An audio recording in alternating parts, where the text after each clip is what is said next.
कितना प्रतिशत मतदान जो है कांग्रेस पार्टी को मिल सकता है और क्या कांग्रेस पार्टी की सरकार बनते दिखाई दे रही है? देखो, महाराष्ट्र में कांग्रेस की लीडरशिप में ही सरकार महाविकास आघाड़ी की बनेगी। उस तरह से जो मतदान का जो रुझान आ रहा है, कॉल आ रहा है, जो लोग मतदान के लिए जा रहे हैं, तो उसके आधार पर राज्य में कांग्रेस की सबसे ज्यादा कैंडिडेट चुन के आएंगे और महाविकास आघाड़ी की सरकार आएंगी, इसमें कोई दो मत नहीं है। ये काले पत्थर पे सफेद लकीर है।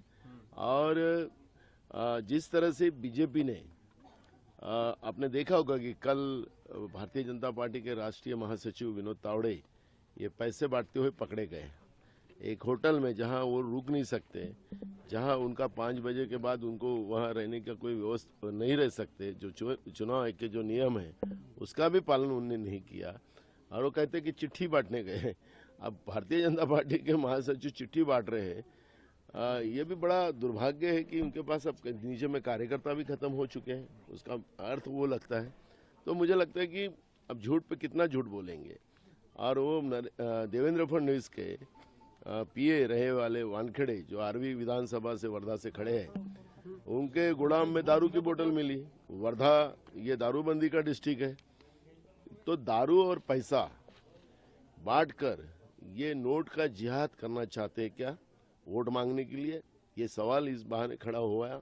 और मुझे लगता है कि बीजेपी जो संवैधानिक व्यवस्था को नहीं मानती, जो बार बार हम कह रहे थे कि किसी ने किसको वोट करना वो उनका अधिकार है, उसको ये वोट जिहाद बोलते हैं। फिर कल ब्राह्मण लोगों ने महाराष्ट्र के उनने भी कल डिक्लेयर कर दिया कि बीजेपी को वोट करो करके।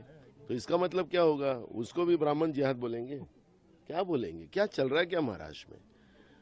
जिसको किसको वोट मारना है वो उनका अधिकार है, लेकिन उनके अधिकार का हनन करने वाले बीजेपी आज पैसे बांटकर और दारू बांटकर चुनाव जीतना चाहते हैं। तो ये क्या नोट जिहाद है या दारू जिहाद है? आपका मुख्यमंत्री हो रहा है क्या महाराष्ट्र में? बिल्कुल महाविकास आघाड़ी का मुख्यमंत्री होगा और बहुमत में सरकार महाविकास आघाड़ी की महाराष्ट्र में आएगी। आपका नाम फिर से एक बार चर्चा